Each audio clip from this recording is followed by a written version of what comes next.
sa pagbabalik ng ating mga maiinit na balita, fuel subsidy at hindi na dagdag pasahe.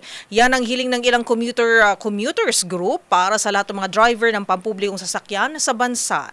Ayon sa Lawyers for Commuter Safety and Protection, mas mainam na direktang matulungan ang mga tsuper sa mataas na presyo ng petrolyo kaysa payagang magtaas ng pamasahe. Ang mga detalye sa balitang yan, ihahatid ni Val Gonzales.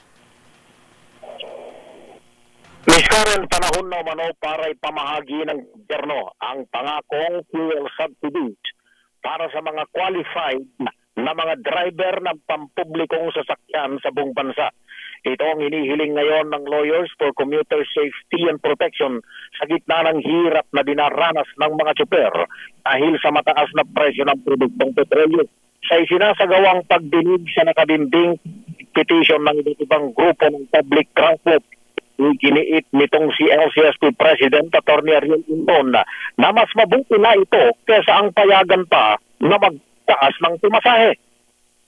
Anumang pagtaas ng bilihin o pasahe ay hindi maganda sa pandinig ng mga commuters dahil dagdag gastos yan.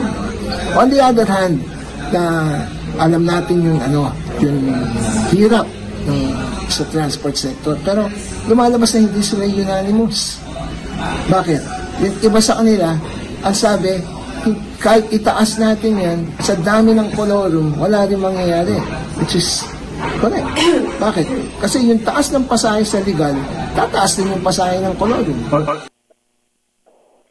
Sa nagpapatuloy na hearing dito sa LTFRB, inilatag ng iba't ibang sektor gaya ng jeepney, taxi at TNVS ang kanilang posisyon kung bakit kailangang magpatupad na ng dagdag pasahe. Anila, nasa 700 piso hanggang 100 piso kada araw ang nawawalang kita sa kanila na para sa kanilang pamilya. 5 pisong taas pasahe ang laman ng hiwalay na petisyon ng grupong Tumasang Mazda. Hinihiling din ng 3 pang grupo na tuldukan na ng LTFRB ilan talaga ang dapat lamang na bilang ng TNVS gaya ng motor taxi na bibiyahe sa Metro Manila. Naaabuso na raw ang pagkakaroon ng motor taxi dahil sa dami na mayroong epekto sa kanilang kita. Samantala, kasabay ng pagdinig na pinangungunahan ni LTFRB Chairman Atty. Vigor Mendoza II sa ikatlong o sa ikapat na palapag nitong meeting office, nagsasagawa naman ng kilos protesta ang grupong Piston dito sa ibaba sa harap mismo ng tanggapan ng LTFRB dito sa Kalayaan Avenue, Quezon City. Batay sa record ng LCSP noong June 2023 ay una nang inanunsyo ni Pangulong Marcos na handa na ang inilaan na 2.5 bilyong pisong halaga ng fuel subsidy sa mga kwalipikadong super sa buong bansa, pero hindi naman ito natuloy dahil bumaba na noon ang presyo ng produktong petrolyo.